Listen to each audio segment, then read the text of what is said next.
हम रोजाना बहुत से लोगों से मिलते हैं। इनमें कुछ लोग ऐसे होते हैं जिन्हें हमेशा याद रखते हैं, वहीं कुछ लोग ऐसे होते हैं जिन्हें हम भूल जाते हैं। ऐसा इसलिए क्योंकि वो हमेशा भीड़ के साथ चलते हैं। वहीं भीड़ से अलग चलने वालों को करियर में भी ग्रोथ मिलती है। ये हर मोड़ पर सफलता हासिल करते हैं। इन्हें करियर में सफलता की ओर ले जाने वाले कई मौके मिलते हैं। इन लोगों में भीड़ से अलग चलने की हिम्मत होती है। क्या आप जानते हैं वो कौन सी आदतें हैं जो आपको दूसरों से अलग बनाती हैं? दबाव में न बनाए सहमति। हमने देखा होगा कि कुछ लोग ऐसे होते हैं जो दूसरों के हिसाब से फैसले लेते हैं, लेकिन कुछ लोग ऐसे होते हैं जो किसी अन्य व्यक्ति के हिसाब से फैसले नहीं लेते हैं। ये लोग अपनी समझदारी के हिसाब से फैसले लेते हैं। ये लोग भीड़ की चिंता नहीं करते हैं, किसी दबाव में आए बिना अपने विचार लोगों के बीच रखते हैं। गलत और सही कहने की हिम्मत। कुछ लोगों की आदत इस तरह की होती है कि वे किसी के डर के बिना गलत को गलत और सही को सही कहने की हिम्मत रखते हैं। ये लोग किसी की चापलूसी नहीं करते हैं। इन लोगों में बहुत हिम्मत होती है। ये लोग जी हुजूरी किए बिना अपनी बात को बहुत ही साफ तरीके से रखते हैं। Positive attitude. कुछ लोगों में बहुत ही पॉजिटिव एटीट्यूड होता है। ये लोगों के साथ मिलकर बुराई करने में विश्वास नहीं रखते हैं। ये लोग बहुत ही पॉजिटिव माइंडसेट के साथ उस चीज के अच्छे और बुरे पहलू पर विचार करके बात करते हैं। जज नहीं करते हैं। हमारे आसपास बहुत ही कम लोग ऐसे होते हैं जो दूसरों को जज नहीं करते हैं। ये लोग सामने वाले की बात सुनते हैं, उसे समझने की कोशिश करते हैं, लेकिन उसे जज नहीं करते हैं। आज में जीते हैं ये लोग।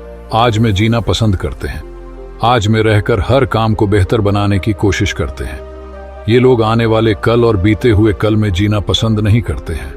आज की तेज गति और प्रतिस्पर्धी दुनिया में खुद को दूसरों से अलग कर पाना व्यक्तिगत और व्यावसायिक सफलता के लिए महत्वपूर्ण है। लेकिन आप यह कैसे सुनिश्चित कर सकते हैं कि आप एक स्थायी छाप छोड़ रहे हैं और सभी सही कारणों से ध्यान आकर्षित कर रहे हैं? अब और मत सोचिए, अपनी प्रामाणिकता को अपनाएं। भीड़ से अलग दिखने के लिए पहला कदम है अपने सच्चे स्वरूप को अपनाना। वास्तविक और प्रामाणिक होने से आप स्वयं को उन लोगों से तुरंत अलग कर लेते हैं जो भीड़ में फिट होने या उसका अनुसरण करने के लिए बहुत अधिक प्रयास कर रहे हैं। आपकी विशिष्टता ही आपकी ताकत है और यह आपको अन्य सभी से अलग बनाती है। अपने व्यक्तित्व, विश्वासों और मूल्यों को प्रदर्शित करने से न डरें, क्योंकि ये वे गुण हैं जो आपको आप बनाते हैं। लोग स्वाभाविक रूप से उन लोगों की ओर आकर्षित होते हैं जो वास्तविक होते हैं और निडर होकर अपना पक्ष रखते हैं।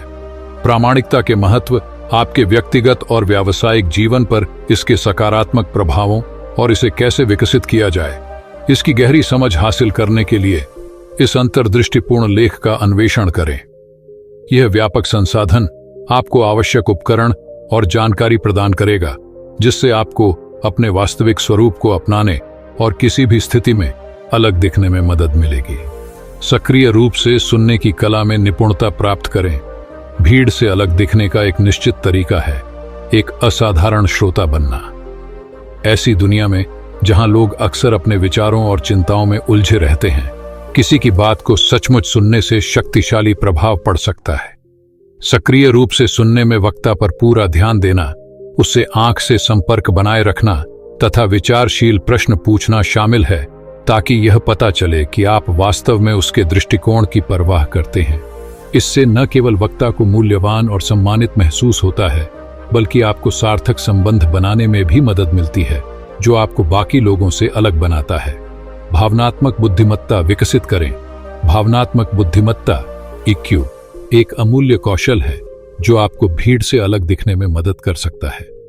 अपनी भावनात्मक बुद्धिमत्ता EQ विकसित करके आप अपनी भावनाओं को बेहतर ढंग से समझने और प्रबंधित करने के साथ साथ दूसरों के साथ सहानुभूति रखने में भी सक्षम हो जाते हैं। इससे आप सामाजिक परिस्थितियों में शालीनता से काम ले पाएंगे, मजबूत रिश्ते बना पाएंगे और विवादों का समाधान प्रभावी ढंग से कर पाएंगे। लोग स्वाभाविक रूप से उन लोगों की ओर आकर्षित होते हैं जो उच्च स्तर की भावनात्मक बुद्धिमत्ता प्रदर्शित करते हैं। इसलिए इस कौशल को विकसित करने से निस्संदेह आपको भीड़ से अलग दिखने में मदद मिलेगी। अपनी विशेषज्ञता को निखारें और अपना ज्ञान साझा करें। अपने चुने हुए क्षेत्र में विशेषज्ञ बनना भीड़ से अलग दिखने का एक और शानदार तरीका है। जब आपके पास गहन ज्ञान और विशेषज्ञता होगी, तो लोग स्वाभाविक रूप से मार्गदर्शन और सलाह के लिए आपके पास आएंगे। अपने ज्ञान को बढ़ाने, खुद को चुनौती देने और उद्योग के रुझानों के साथ बने रहने के लिए लगातार अवसरों की तलाश करें।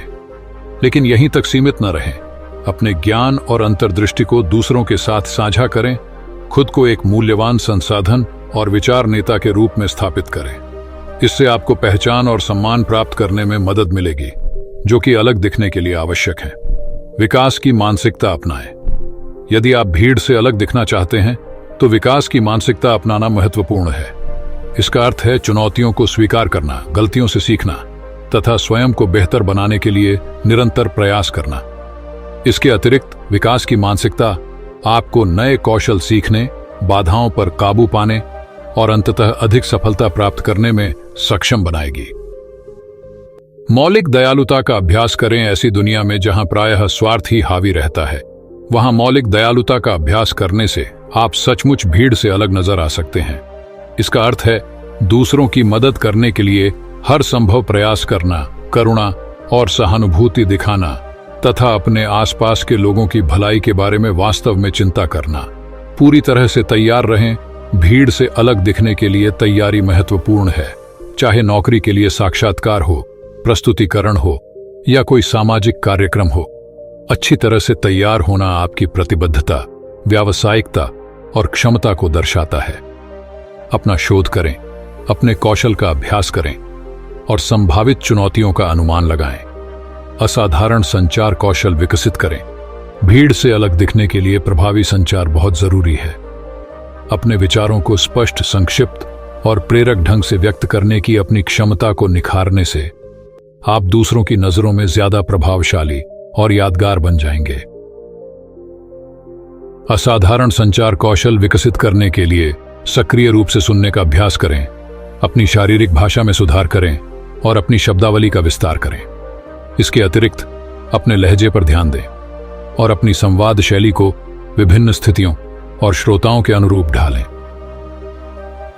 समाधान उन्मुख दृष्टिकोण अपनाएं।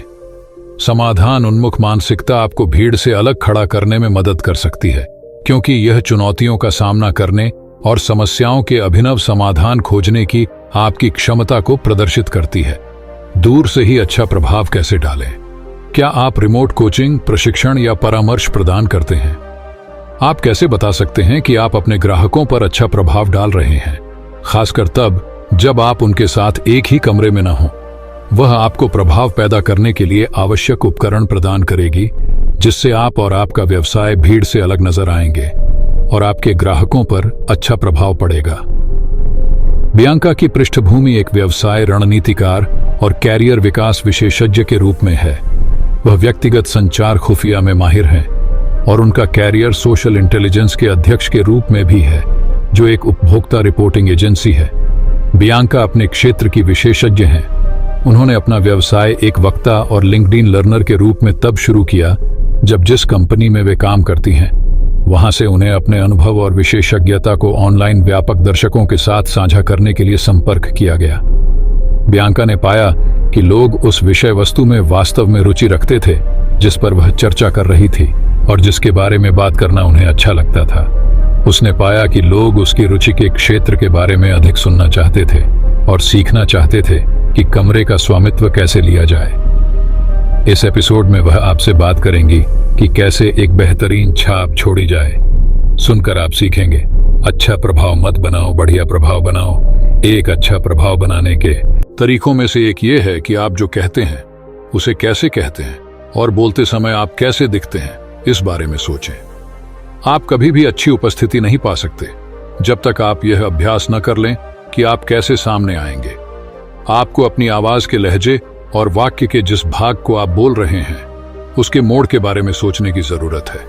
ये ऐसी चीजें हैं जिनका आप अभ्यास कर सकते हैं, ताकि ऐसा न लगे कि आप कोई सवाल पूछ रहे हैं और ऐसा न लगे कि आप जो कह रहे हैं उसके बारे में आपको यकीन नहीं है, बल्कि ऐसा लगे कि आप जानते हैं कि आप क्या कह रहे हैं, क्योंकि आपकी आवाज में एक निश्चित लहजा है।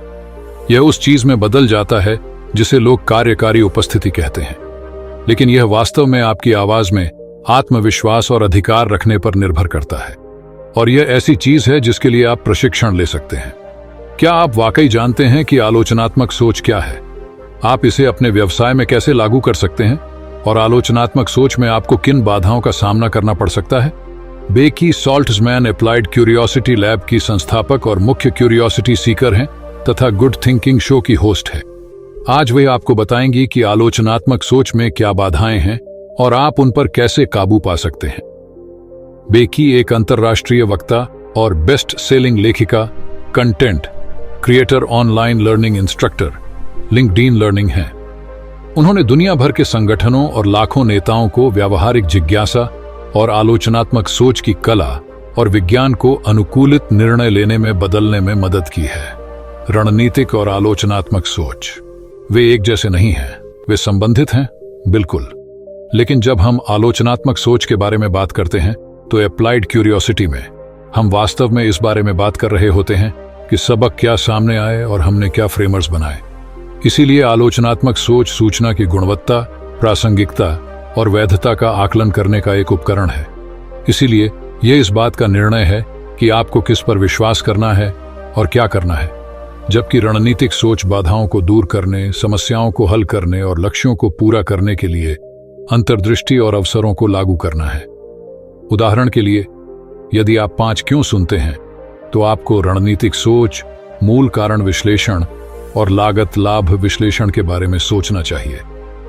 यदि आप यह सुनिश्चित करने का प्रयास कर रहे हैं कि आप अपने मूल कारण विश्लेषण करने के लिए जिस साक्ष्य का उपयोग कर रहे हैं वह एक विश्वसनीय स्रोत से आता है, मान्य है, प्रासंगिक है, तो आप ऊर्ध्वाधर सोच कर रहे हैं।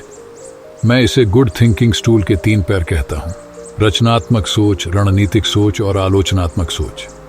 आपको अंतरों को समझना होगा, भले ही वे संबंधित हों, ताकि आप सुनिश्चित कर सकें कि आपका स्टूल ऐसे साक्ष्य की नींव पर टिका हो जिस पर आप भरोसा कर सकें।